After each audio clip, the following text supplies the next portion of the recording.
We have a special teams coordinator who is about the size of Detzman Watson, who's our 435-pound. You're telling me that this dude's the one teaching people how to return punts? We have 2 number 3s on the field. You're telling me that we can't spot out 2 number 3s in blue? Everything about this team sucks.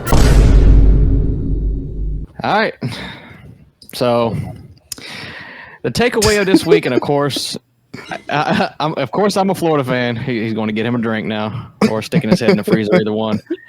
Of course, I'm a Florida fan, so is Sora. But the takeaway I'm coming up with, just as a whole, with the Florida program, is Billy Napier is probably not ever going to be successful here.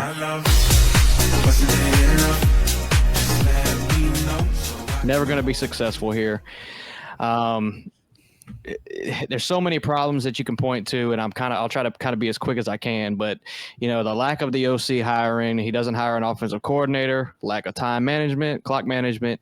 The defense has been worse than it was under Todd Grantham, which is it really says a lot about what we got going on here. Now, breaking news: the D-line coach and the co-DC and defensive back coach have been fired literally an hour before this show started. So that's step one, and that was going to be my whole point to this. So is if Billy Napier is going to be successful at any point in his career, which basically he has one more year, he's going to have to hire an OC, and the positions that he just fired, and maybe even Austin Armstrong, even though a lot of people like it, probably could be considered on the hot seat or needs to go.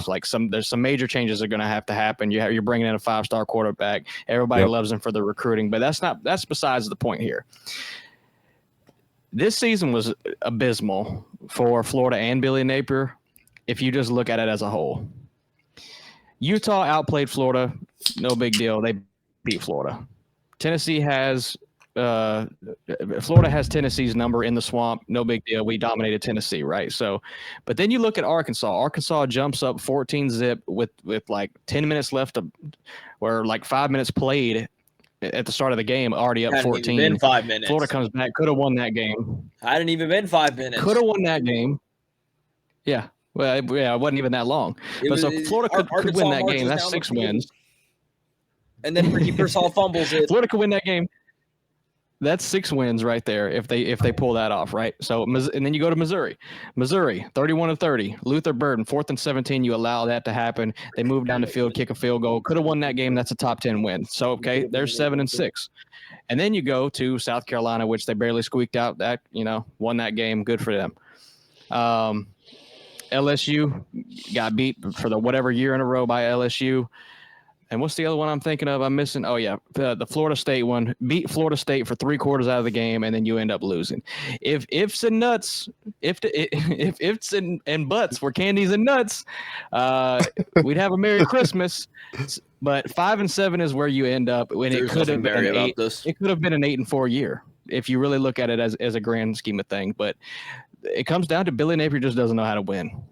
And that's my summary of just the coaching hire. He is 11-14 as a head coach at Florida in 2 years, and it looks terrible. Sora, go ahead. He's not getting fired this year, but next year it's the year. Oh, and one more thing before you go, Sora. One more thing. All right. The schedule for next year. Oh, God. Not in order. The schedule for next year. Miami, Samford, UCF, FSU. That's all the major schools in the state of Florida. You might lose all of them. Don't know yet. Georgia, Kentucky, LSU, Ole Miss, Texas A&M, Mississippi State, Tennessee, and Texas. This brother is cooked. For real. So I know you're shaking your head, man, but give us something. Man, like Fishing said, this could have been an 8-win team at a minimum. We talk about like, oh, Corey Raymond and the defensive line coach has been fired. Cool. The first firing. That's the people that recruits wanted. Granted, yes, the defensive line sucked. The corners and safeties sucked. Everything about this team sucks. Again, we go to an 8-win team. Let's go back and look at it. Unprepared for Utah. We have 2 O-line coach, yet I've seen broken condoms block better than this O-line. We go into, I don't even remember what our second game was, like not Samford, McNeese State. We actually look good against them. We beat Tennessee in the swamp. We've been doing that since 03. No big deal there. We struggle against Charleston. Their coach doesn't even have a uniform. They just wear a rip hoodie. Then we got Kentucky. Ray Davis just runs all over us. I'm pretty sure he had like 350 plus yards total by himself. That's an L. We look at Arkansas. We got lucky off of that because Ricky Pearsall, what's his face? Broken up catch just happened to land in Trey Wilson's hands. He's still going. That's a first down. Georgia, we lose for 20 plus points again for the 3rd year in a row. LSU, they score 700, or not score, but they have 700 yards on us. Jaden Daniels responsible for 600. Arkansas, not even 5 minutes past, they're up 14-0. Missouri, we have a chance. We have a chance. Graham Mertz out here giving it his all.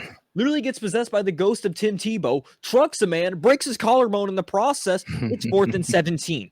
All you have to do is just stop them. But of course, no defensive back on our team has a single hair on their ass, and they just tuck their willy in between their legs and gives it up.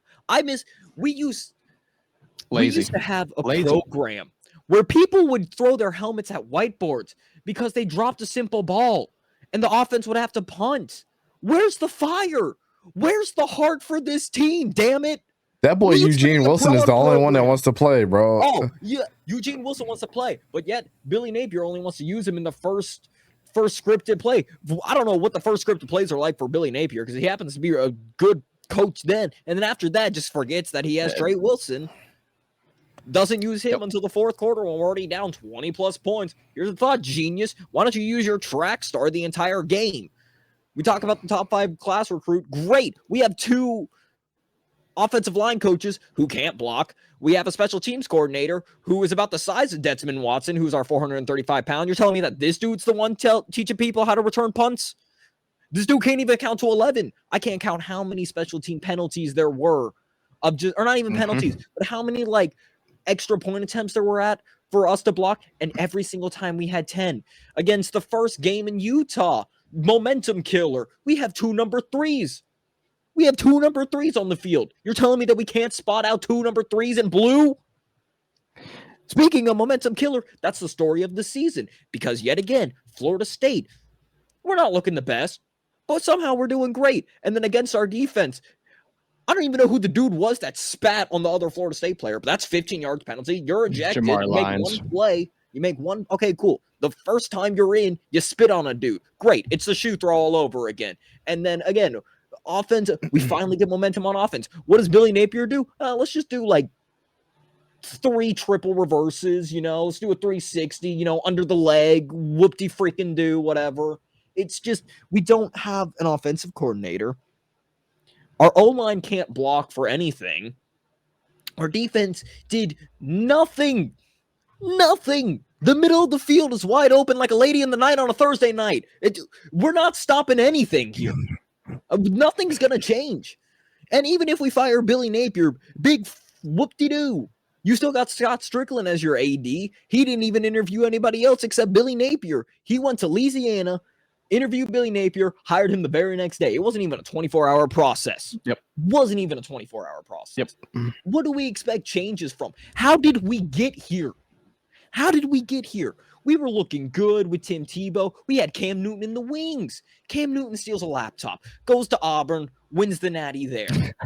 We have Will Grier. He beats top 5 Ole Miss and then gets suspended for the rest of the season. Transfers to West Virginia. We then have sucky coaches. Then we hired Jim McElwain, a dude who they literally showed a picture of him as a child, half naked with a shark. That was his crowning achievement. And then just finally, when Florida fans have just a crumb, just a little sliver of fucking hope in Dan Mullen, 8-4. Because Todd Grantham can't block for anything. And a thrown shoe. We had the Kyle to Kyle connection. We finally beat Georgia. We were going to beat Bama. Then Trey Dean gets absolutely destroyed by John Mechie. John Mechie. Fumbles the ball. We lose the SEC. We then we lose after the thrown shoe. We lose to Bama. Then we lose to Spencer Rattler, who looks like one of them damn Barbie dolls with the frizzy hair. I don't know what the dude looks like. And now here we are. I ain't got nothing to say as a Florida State fan. I'm just sitting over here laughing. I love y'all's demise. Next topic. That's about it. So tired. Oh yeah, that's about it. I'm beyond tired. I'm delirious. I'll just laugh at it now. I'm just sick. I'm done with it. Not the Joker. Yeah, the Joker with Joaquin Phoenix when he's like looking in the mirror and he's painting his clown makeup on. That's us right now. That's us. I used to be also Willie Taggart. Now you get to enjoy how it feels. We just and guess what? It only took 2 years for y'all to fire Willie Taggart. We're going into year 3 now. It took us 1.5. Oh yeah. How lucky! How lucky! When the boosters say we don't have no money, and they were like, "Oh, we're tired of sucking. You got to go. 17 mil, you out the door." How lucky one may be. And again, they raised that money fast as hell. We fired 2 people, and it's the people that the recruits actually liked, not the people that we wanted fired. I don't know what we're doing. I don't even think Billy knows what he's doing. Nobody knows what's going on, man. He doesn't. He's over his head. He doesn't know. I'm glad he doesn't know what he's doing.